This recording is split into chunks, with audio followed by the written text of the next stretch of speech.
The laughter came first, sharp, echoing through the backyard like glass breaking on tile. Then her words. "If someone offers me a trade-in for a better husband, I'll take it," my wife Tanya said, raising her wine glass toward our neighbors. "I mean, no offense, Ian, but maybe a man who can fix a leaking sink without calling YouTube every 5 minutes would be nice." More laughter followed. Some polite, some nervous. My chest burned, but I forced a smile that didn't reach my eyes. It wasn't the first joke she'd made about me in front of people. But this one felt different. Crueler, pointed, almost rehearsed. The kind that hides a truth behind a punchline. I told myself not to react. Not here, not now. But when our neighbor Rafi leaned back in his chair with that smug little half-smile and said, "You'd be surprised what kind of upgrades are already available, Tanya," the air went still. She didn't laugh. She blushed. And that, God help me, was the moment I knew something was wrong. For the rest of the evening, the chatter turned to weekend plans and TV shows, but my mind stayed locked on that glance. Hers flickering to his, a silent current between them I'd somehow missed until now. When everyone left, I stayed outside, pretending to clean up. The wind was cold, the grass damp beneath my shoes. From the kitchen window, I could see her laughing on her phone, the soft blue light illuminating her face. I didn't need to check who she was texting. My gut already knew. Still I did. Later, when she fell asleep, I unlocked her phone, something I'd never done before.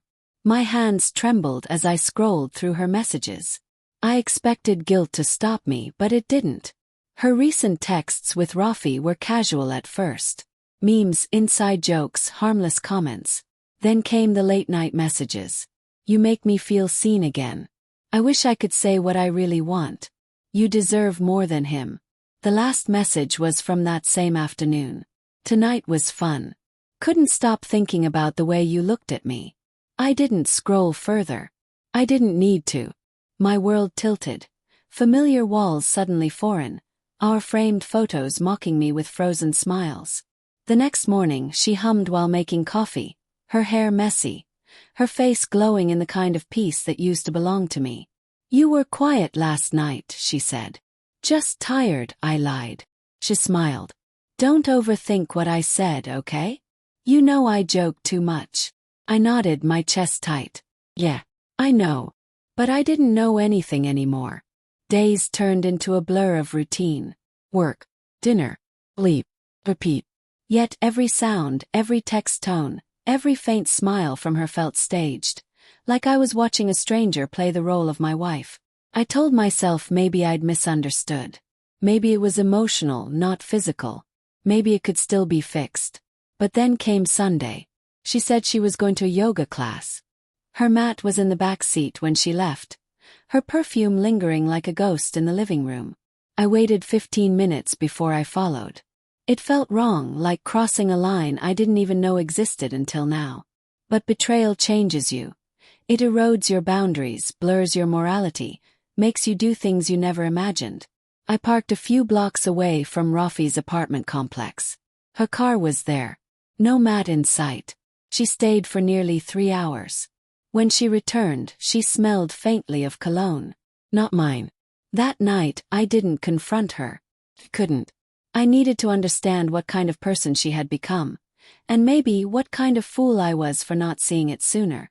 So when our next neighborhood gathering happened, a barbecue in our own backyard, I watched.